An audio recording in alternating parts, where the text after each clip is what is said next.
मौला तोखे 11 मुहर्रम जो वास्तो थी। अज 11 मुहर्रम हिन घर में महबूब जी सलवात शरीफ थी।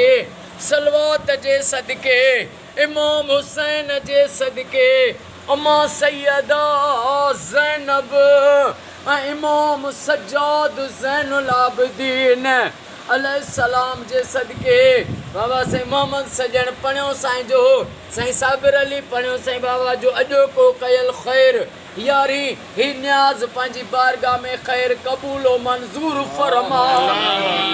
ओ मौला साईं वारनि जे सभिनी भाइरनि खे भाइटनि खे पुटनि खे बचड़नि खे अमड़ियुनि न्याणियुनि खे सेहत ऐं वॾी हयाती अता फरमा।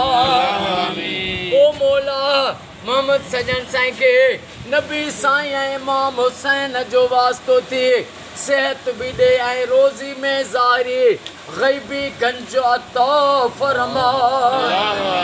ओ मौला हे घर ऐं घर वारा तुंहिंजे साम्हूं आहिनि तुंहिंजी पनाह में आहिनि हिननि जा क़यामत ताईं सजण साम्हूं कजां ऐं दुश्मन दूर फरमा। ओ मौला अम्मा सैयदा ज़ैनब जेको करबला खां कूफे खां शाम ताईं सफ़र कयो ऐं रोईंदी रही उन सैयदा ज़ैनब जे रोवण जो वास्तो थी ऐं अम्मा मासूम बीबी सकीना जो वास्तो थी। अॼु जेके बि दुआ में जंहिं मूंखे दुआ जे लाइ चयो उन्हनि सभिनी जो भेड़ो तार। एहसान मेमून साईं खे वॾी खिज़री हयाती अता फरमा। शहीद अली मुराद पढ़ियो साईं जा पुट बचड़ा मोहम्मद साजन पढ़ियो साईं जा बचड़ा क़यामत ताईं आबाद फरमा। ओ मौला ए करीम मां दिल जो गुजरियो ॻाल्हियूं मिठा तोखे न चवां त भला कंहिंखे चवां। ओ करीम रब अली असगर जो वास्तो थी मुंहिंजे बाबा मोहम्मद सजन साईं जे दिलनि जूं जौज़ तमन्नाऊं पूरियूं फरमा। बशीर अहमद जियो साईं जा दुख दर्द दूर फरमा।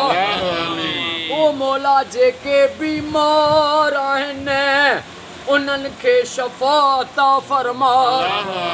प्रोफेसर उस्ताद गुलाम असगर पढ़ियो खे सेहत ऐं वॾी खिज़री हयाती अता फरमा।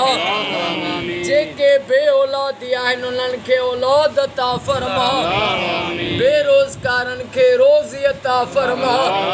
हर सुन्नी जे घर हर शिया जे घर हर वलियुनि जे दरगाहुनि ते लख सलवातूं पढ़ियूं वञनि।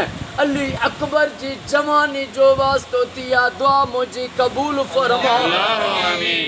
इन्नल्लाह व मलाइकतहु युसल्लूना अलल नबी या अय्युहल्लज़ीना आमनू सल्लु अलैहि व सल्लिमू तस्लीमा।